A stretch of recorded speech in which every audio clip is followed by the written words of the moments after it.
Jadi macam mana kira-kira pandangan daripada ulama tentang ada terdapat hadis-hadis dhaif atau hadis-hadis yang dikatakan maudhu di dalam kitab-kitab fikih dan juga di dalam kitab-kitab tasawuf. Sebelum dengan kita mengatakan dhaif, itu harus dengan kita mengadakan penyelidikan dan pengamatan terlebih dahulu. Jadi jangan sampai dengan kita ikut campur tangan tentang yang itu bukan hal ihwal kita, tidak ada hubungnya, tidak ada hubung kaitnya dengan kita. Jadi kadang-kadang dengan mereka baca kitab, yang mereka baca bukan kitab yang kita baca. Mereka tidak mempelajari panduan-panduan bimbingan halal dan haram yang kita pelajari. Jadi kalau seandainya mereka katakan ada terdapat hadis-hadis Nabi dalam kitab Matan Abi Syuja dengan Ibnul Qasimnya atau di dalam Kifayatul Akhyarnya, maka coba dengan kita tengok kitab seumpama Fathul Khabir yang ditulis oleh Al-Imam Ibnu Hajar Al-Asqalani, di mana dengan kitab Talkhisul Khabir itu mengumpulkan semua hadis-hadis yang berkenaan dengan hukum hakam yang ada di dalam kitab-kitab fikih. Imam Ibnu Hajar mengarang 2 buah kitab besar namanya Talkhisul Khabir, kalau tidak silap namanya seperti itu, 2 jilid menerangkan tentang hadis-hadis yang ada di dalam kitab-kitab fikih.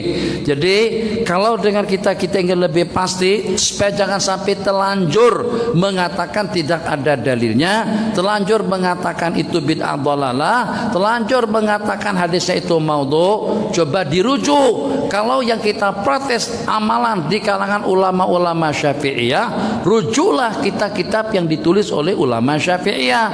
Jangan merujuk kitab-kitab yang ditulis oleh orang-orang Wahabi di Mekah atau juga Wahabi di Arab Saudi. Itu tidak mengena. Sebab kenapa? Sebab kitab-kitab yang kita pelajari di sini ala mazhab Imam Al-Syafi'i rahimahullah taala, yang kita ada ulama, di samping metode ulama dalam mentashihkan hadis itu berbeda-beda antara satu dengan yang lain.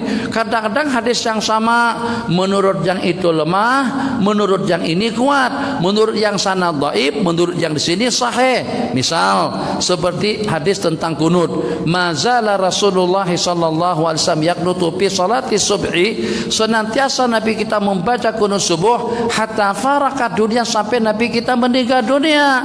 Oleh sebagian hadis itu lemah, ulama Syafi'i mengatakan hadis itu sahih, makanya kita amalkan kunut subuh secara beramai-ramai. Allahumma hdina fiman hadait. Tapi kalau seandainya kita temukan ada beberapa buah hadis dhaif di dalam kitab Ihya Ulumuddin seperti di dalam kitab-kitab tasawuf yang seumpamanya, yang pertama kitab tasawuf atau kitab Ihya Ulumuddin itu bukan kitab hadis, itu kitab tasawuf, kitab suluk, kitab yang mengatur urusan hati agar kita tidak ada riya, tidak ada ujub, tidak ada sum'ah, tidak ada ego, tidak ada angkuh, agar kita sopan santun, agar kita hormat ta'zim, agar dengan kita memuliakan semua hamba-hamba Allah Jalla wa'ala, yang dengan kita berbaik sangka dengan sesiapapun. Itu isi kandungan kitab Ihya Ulumuddin, kitab yang menata urusan hati, muamalah kita dengan Allah, agar bagaimana kita sampai kepada kumpulan anta'budallaha ka'annaka tara, kau sembah Allah seperti kau menyaksikan sang pencipta di hadapanmu. Itu tentang kitab Ihya Ulumuddin. Jadi dia bukan seperti kitab Bulughul Maram, tidak seperti dengan Sunan An-Nasa'i, tidak seperti dengan Al-Jami' Sahih Imam Al-Bukhari. Dia bukan kitab hadis. Jadi kalau seandainya ada terdapat hadis-hadis dhaif, itu Imam Ghazali sebutkan kadang-kadang selepas beliau sebutkan ayat-ayat suci Al-Quranul Karim tentang sabar, tentang jihad, tentang tabah, tentang qanaah, tentang takwa.